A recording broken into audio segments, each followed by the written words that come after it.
Om Swastiastu, Salam Rahayu. Baik, kembali lagi dalam channel Ruwabinida Channel.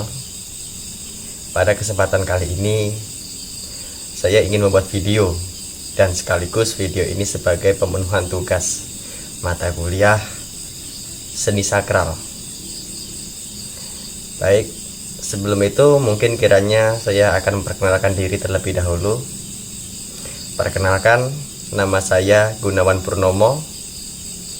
Saya mahasiswa di Sekolah Tinggi Agama Hindu Negeri Empu Kuturan Singaraja dengan jurusan Dharma Duta Prodi Penerangan Agama Hindu semester 4. Seperti yang saya katakan tadi, bahwa video ini berisikan tentang penugasan materi dari mata kuliah seni sakral, yaitu pembahasan mengenai sebuah seni khususnya seni sakral dan seni profan. Baik saudaraku, mengkaji dari kata seni adalah secara sederhana saja ada sebuah pemikiran atau ekspresi ungkapan dari seseorang. Maka seni ini tidak bisa lepas dari kehidupan manusia. Setiap hari kita memerlukan atau membuat adanya sebuah seni. Baik. Nah, sekarang kita masuk pada sebuah seni sakral. Seni sakral adalah sebuah seni yang dimana di dalam seni ini memiliki nuansa atau energi yang bersifat niskala, yang bersifat dunia metafisik, yang berhubungan pada agama dan budaya dari suatu manusia dalam menghubungkan diri dengan Tuhan. Saudaraku, selain itu ada juga seni profan.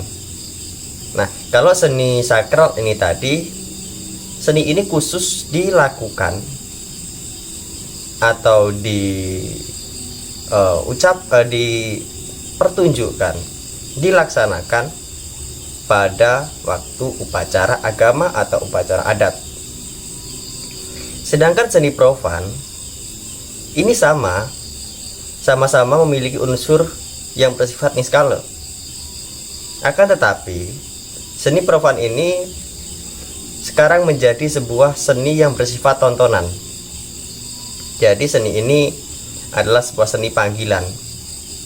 Kalau kita ingin melihat seni ini, kita panggil mereka, kita bayar mereka untuk datang ke tempat kita dengan hajatan atau acara tertentu. Kita undang mereka. Perbedaan yang mencolok selain dari pengertian tadi, seni sakral ini, para penarinya atau para senimannya terkadang, ya hampir semua, memang semua, ketika melakukan sebuah seni ini, mereka tidak menuntut bayaran. Akan tetapi terkadang yang menyelenggarakan upacara tersebut, panitia tersebut, memberikan pujian seikhlasnya. Terkadang seperti itu. Berbeda dengan seni profan. Seni profan ini, para peseninya memberikan tarif harga. Baik, sekarang bisa disimpulkan persamaannya di mana, perbedaannya di mana. Saudaraku, pada kesempatan kali ini saya ingin membahas satu contoh pada seni sakral dan satu contoh pada seni profan yang ada di Kabupaten Banyuwangi.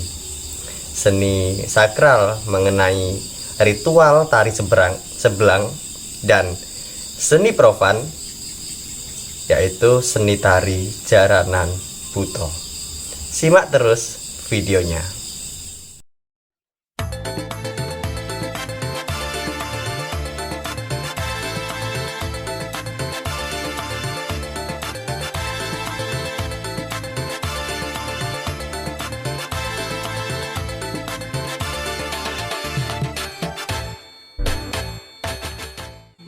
Banyuwangi adalah salah satu kabupaten yang ada di wilayah Provinsi Jawa Timur. Secara geografi, Banyuwangi berada tepat di ujung timur Pulau Jawa dan sebagai jalur penghubung dengan Pulau Dewata, Bali. Nama Banyuwangi sendiri tidak bisa lepas dari kisah Roro Jonggrang dan suaminya Patih Sito Pekso. Selain itu, dari beberapa sumber menyebutkan bahwa asal-usul Banyuwangi berasal dari sejarah Perang Puputan Bayu, dan sumber lain menyebutkan bahwa nama Banyuwangi berasal dari kisah Sabdo Palon Noyo Genggong yang menghilang menuju alam niskala di wilayah Alas Purwo. Terlepas dari sejarah asal-usul namanya, Banyuwangi dari dulu terkenal dengan julukan Kota Santet. Namun, kini Banyuwangi sudah berubah. Pembangunan infrastruktur yang pesat membuat Banyuwangi menjadi tempat destinasi wisata yang patut untuk dikunjungi.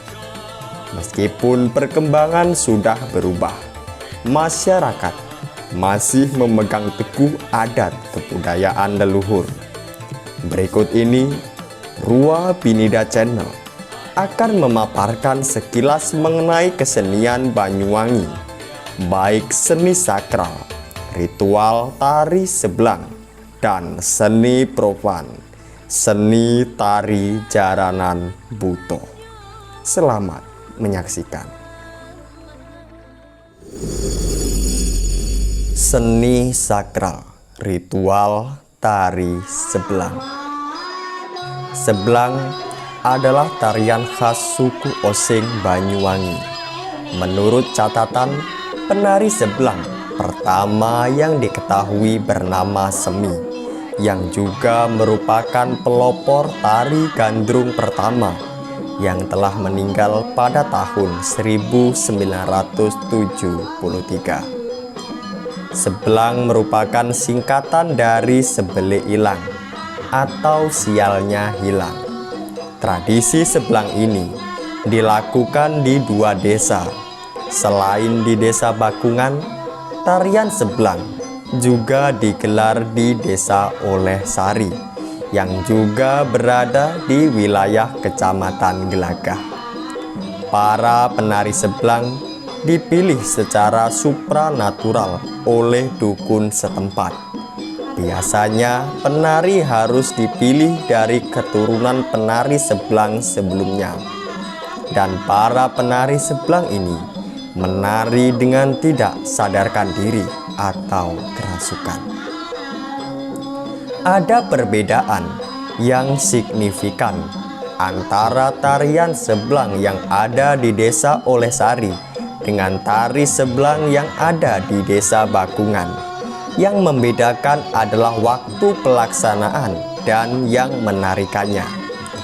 Tari seblang di Desa Olehsari dibawakan oleh wanita muda yang belum akil balik dan dilaksanakan selama 7 hari berturut-turut setelah Hari Raya Idul Fitri.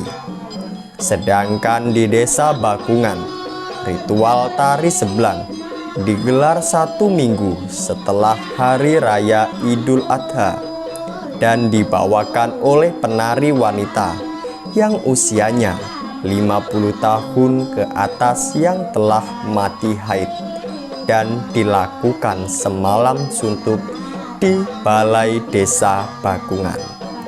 Omprok yang dipakai oleh penari seblang di Desa Olehsari biasanya terbuat dari pelepah pisang yang disuir-suir hingga menutupi sebagian wajah penari. Di bagian atasnya diberi bunga-bunga segar yang biasanya diambil dari kebun atau area sekitar pemakaman. dan ditambah dengan sebuah kaca kecil yang ditaruh di bagian tengah omprok. Sedangkan omprok atau mahkota yang digunakan oleh penari sebelang di desa Bakungan yang sangat menyerupai omprok yang dipakai dalam pertunjukan gandrung. Hanya saja bahan yang dipakai terbuat dari pelepah pisang dan dihiasi bunga-bunga segar, meski tidak sebanyak penari sebelang di Olehsari. Tari sebelang merupakan bentuk tradisi ciri khas masyarakat Banyuwangi. Warga percaya jika tidak melakukan tradisi sebelang ini akan mendapatkan musibah. Sekitar tahun 1960-an, ritual sebelang sempat ditiadakan karena alasan keamanan dan politis. Akibatnya, sejumlah warga kesurupan tanpa alasan yang jelas. Setelah dilakukan ritual upacara, warga yang kesurupan tadi meminta untuk diadakan tradisi sebelang. Sejak saat itulah, tradisi sebelang terus dilestarikan hingga sekarang. Seni profan, seni tari jaranan buto. Tari jaranan buto adalah salah satu kesenian dari Kabupaten Banyuwangi, Jawa Timur. Tari ini menggunakan properti kuda buatan seperti halnya yang biasa kita dapati pada kesenian kuda lumping, jaran kepang atau tari jatilan.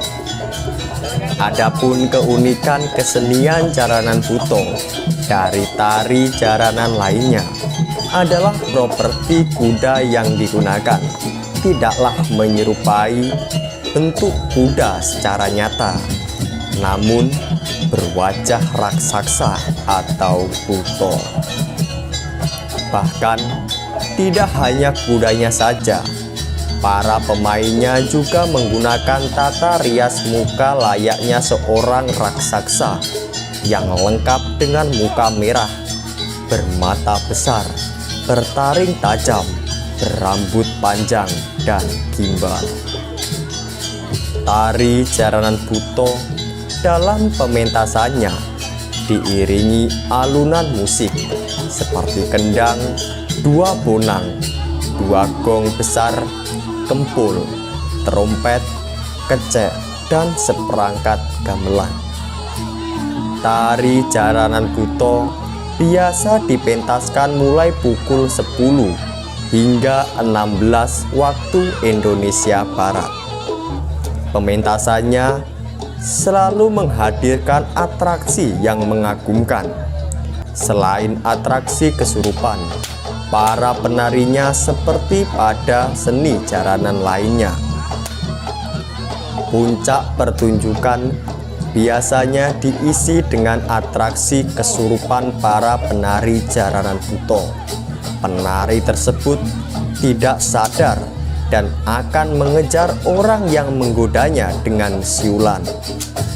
Selain itu, penari yang dalam keadaan kesurupan mampu memakan kaca, api, ayam hidup dengan menggigit kepalanya hingga ayam tersebut mati. Dan masih banyak atraksi lagi yang ditampilkan. Sejarah kesenian tari jaranan buto melalui beberapa literatur dimulai dari Dusun Cemeduk, sebuah dusun kecil yang menjadi bagian dari wilayah administratif Desa Jeluring dalam lingkup Kabupaten Banyuwangi. Letaknya berbatasan dengan wilayah Kecamatan Gambiran. Keadaan itu juga menjadikan masyarakat Dusun Cemeduk mendapatkan pengaruh kebudayaan masyarakat Jawa Mataram dari wilayah Gambiran. Masyarakat Gambiran sendiri sebagian besar masih memiliki garis keturunan Trah Mataram. Dari pengaruh-pengaruh tersebut, kelahiran kesenian Jaranan Buto dikatakan sebagai bentuk alkulturasi budaya yang sangat unik, memadukan kebudayaan Osing, suku asli Banyuwangi, dengan kebudayaan Jawa Mataram. Perihal penamaan, dikatakan bahwa Jaranan Buto mengadopsi nama tokoh legendaris Minak Jinggo. Terdapat beberapa anggapan yang mengatakan bahwa Minak Jinggo adalah seorang yang berkepala raksasa yang dalam bahasa Jawa disebut Buto. Adapun pemakaian replika kuda dalam kesenian ini membawa filosofi tersendiri. Kuda digambarkan sebagai semangat perjuangan, sikap kesatria, dan unsur kerja keras tanpa kenal lelah di dalam setiap kondisi. Baik, demikian tadi penyampaian dari contoh seni sakral dan seni profan yang ada di Kabupaten Banyuwangi. Semoga menambah wawasan kita bersama, dan apabila ada penyampaian yang kurang berkenan di hati, saya mohon maaf yang sebesar-besarnya. Tentu apa yang saya katakan ini belum sepenuhnya sukses, belum sepenuhnya itu sempurna. Akan tetapi mari kita terus belajar, mari kita terus berproses dan terus menggali apa yang harus kita cari mengenai sebuah ilmu pengetahuan. Akhir kata dari saya, Om Santi Santi Santi Om Suksma Rahayu.